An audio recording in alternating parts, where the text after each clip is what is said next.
मेरे बहुत ही प्यारे वीर आमिर गिल फैसलाबाद उन्हें नजर है आमिर साहब साडी जीने कदर अबरार ना सही कदी मर गए अक्स लोड़दा हा हर बंदे दे नाल उंदा वर्तन ठीक आ हर सज्जन मुखलस ते जोड़दा हा जियो हां हीरा गर्जा परख ना कीती भावे मुल्सी करोड़ दा हा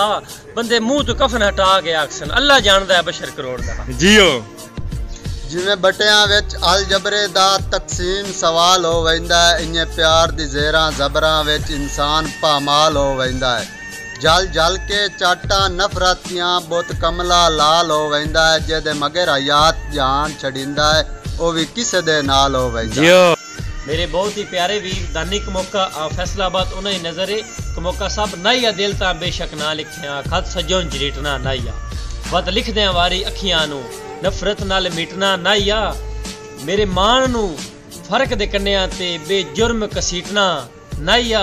करू दर्द नु कुछ ना दे सकदा मेरा पिन्या विटना नाइया जियो चल साहब सुखी समना मंजर उजड़ांदा जा मस्त निगाह ना डिठा तुहानू की पता तंग हालात दा कैदी रोंदा मार के ढाई ना डिठा करो तौबा दिल आजारियां तू देंदा वक्त सजाई ने डिठा आज सट के कल वे मुलाक तू पुछो साडा दर्द किदाई ने डिठा।